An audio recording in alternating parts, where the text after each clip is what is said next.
اللہ تبارک و تعالی ہمارے دلوں میں عشق نبی صلی اللہ علیہ وسلم سے ہمارے قلوبوں کو منور فرمائے اور طلب جو ہے مدینے کی اور بڑھائے۔ دو ہی چیزیں ہونی چاہیے نا، ایک عشق حمد اور ایک میرے نبی کا روزہ۔ سبحان اللہ۔ اللہ تبارک و تعالی ہم سب کی خاص رحمت و برکتوں کا نزول فرمائے۔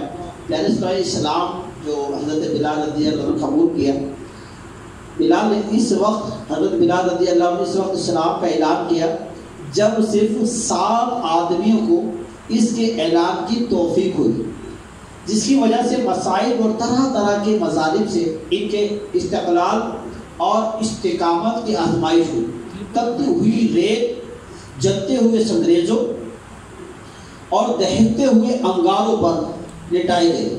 مشکین کے لڑکوں نے آپ کے گلے مبارک میں رسیاں ڈال دی اور کھینچتے آپ، کبھی آپ پہ چٹان رکھ دیتے، کبھی آپ کو انگاروں پہ لٹا دیتے، کبھی وہاں کے اوباش نوجوان گلے میں رسی ڈال کے آپ کو کھینچا کرتے ہیں۔ اللہ اکبر۔ یہ منظر، یہ تکلیفیں میرے حضرت بلال رضی اللہ عنہ برداشت کی۔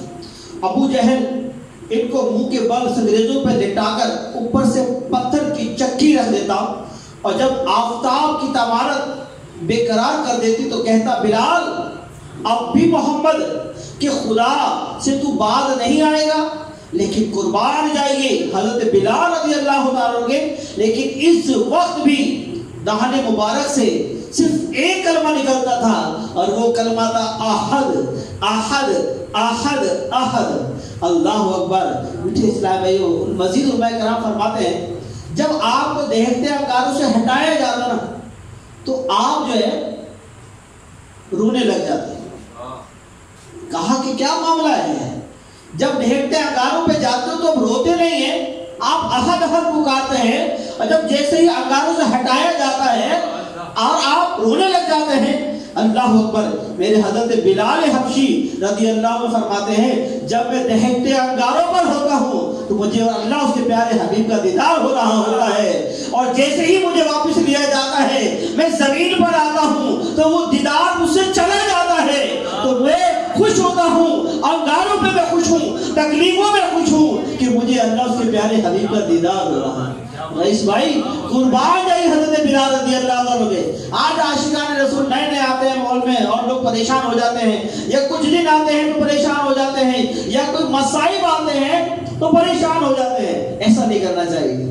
تکلیفوں میں ہی آسانیاں ہیں، تکلیفوں میں ہی برکتیں ہیں۔ اور آپ نے پہلے جیسے سنا حضرت بلال رضی اللہ عنہ سے اتنے ہی فرمایا نا کہ جب کوئی چیز خرید دی جاتی ہے تو ٹھوک بجا کے چیک کیا جاتا ہے۔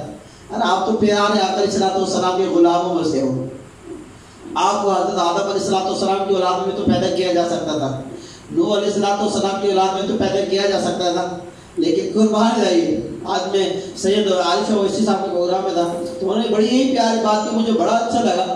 آپ فرماتے ہیں کہ ان میں بھی تو آ سکتے تھے نا، 1,00,000 کم و بیش 24,000 انبیاء علیہ السلام کسی کی امت بن سکتے تھے، لیکن میرا رب بہت مہربان ہے، میرا رب بہت پیارا ہے، میرا رب بہت شفیق ہے کہ اس نے ہمیں سرکار کی امت میں سے چنا گیا۔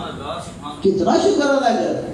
اگر آج بھی ہم اپنی اصلاح نہ کریں اور اپنے عقیدے مضبوط نہ کریں اور عشق رسول صلی اللہ علیہ وسلم میں لبریز ہو کر اپنی مساجدوں کی خدمت، اپنے گھر کی خدمت، اپنے مدارس کی خدمت اور عقیدہ اہل سنت کی خدمت نہیں کریں گے تو کیا کریں گے؟ تو انشاءاللہ تمام عاشقان رسول حضرت بلال رضی اللہ تعالیٰ کی بارگاہ میں بھی مانگا کرے، ان کے صدقے بھی دعا مانگا کرے۔ بڑا پیارا آپ کا عشق تھا۔ اللہ تبارک و تعالیٰ ہمیں حضرت بلال رضی اللہ تعالیٰ کا لازوال عشق آپ کے قدموں کی دھول کے صدقے ہمیں بھی عطا فرمائے۔ صلو علی الحبیب۔